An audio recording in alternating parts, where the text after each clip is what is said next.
sacrificed himself for all of us. But I wanted to broach something since the topic seems to be coming up because I posted something criticizing Candace Owens. Let me make it very clear.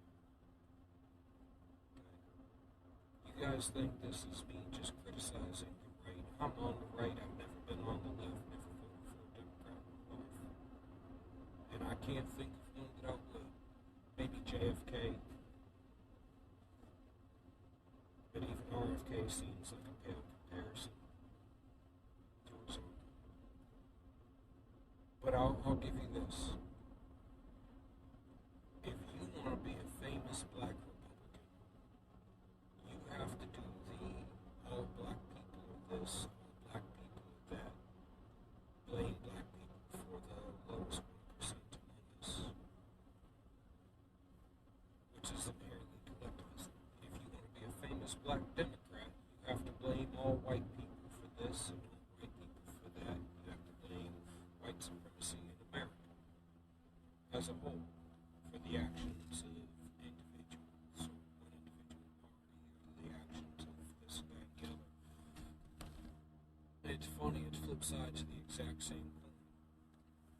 On one hand, and the reason you have to, you have to attack all black people as a black Republican is because it allows the party, it turns off voters and allows the party to not have to do black outreach. They can use the poll numbers to justify not doing black outreach or not attempting to get the black vote. And this is based on the strategy of the Lily White Republican movement, the factionalism within the party, who have run the party for basically the last 100 years, and culminated with the Atwater and Nixon Southern strategy. Then you get on the left, and the reason black Democrats have to blame everything on white supremacy and everything on America is to escape the undeniable fact that for the last 100 years, your is to basically to take your eyes off your local government and put it on the federal government and to blame white people for every problem in the black community. Because the reality is, if your eyes are focused on that, you won't be paying attention to the fact that only a single party has run your cities, your local communities, and all politics is local for the past 100 years, and they're all Democrats of any color, period. And they put party and ideology and their own success, like any politician, over the success of the community that they're supposed to be representing. This is just, hey, I'm sorry to break it to you, but no, black voters, you do not have friends. You do not have friends on the left. You do not have friends on the right. You have individuals on the left who may want to actually do something for you, and you have individuals on the right who may actually want to do something for you. But these party structures themselves, these talking points, this way of grifting for black politicians and black activists, this is straight through, and it's to protect the inner party narratives of each party, so both parties can pretend as if they were always the good guys. You should be suspicious of an inner party narrative that has your party as always the good guys, or always the bad, and the other team is always the bad guys, because the world is far more nuanced than that. And if you believe that your party was always the good guy or the other party is always the bad guy, then I got news for you. You're stupid. You're a fucking idiot. You just like being manipulated. You like confirmation bias.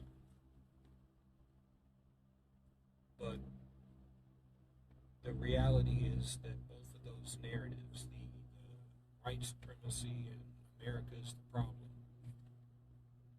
is meant to keep you from looking at the people you need to be holding accountable in your local government. And if you look at the Republican narrative, it's to keep from actually having to be confronted with engaging in these communities, and therefore you get to blame all the problems in the communities. And the funny thing is, I've I've always heard the black community complaining about this, that, and the other, and you hear activists blame America and white supremacy for the issue, and I mean blame America specifically as a white supremacist government, and you get Republicans who are ardent patriots want to defend America because you're attacking the country that they love, so they actually end up defending the very same policies that the black community is complaining about because you refuse to acknowledge that systemic racism is real. And it's still the same party doing it that started it's funny. It's funny as fucking hell. The same party that cries systemic racism is the same party that instituted it in the first fucking place. And then, by blaming America, Republicans go out and defend the very same systemic racism that they're being accused of. And now the Democrats get to run away from the shit that they've done and say, see, they're defending the systemic racism, and Republicans go, what do you mean we're defending systemic racism? It's not even real. And I'm sitting there going, both of y'all are fucking idiots. Both of y'all are idiots. This is what happens when you judge things based off media cycles and news cycles.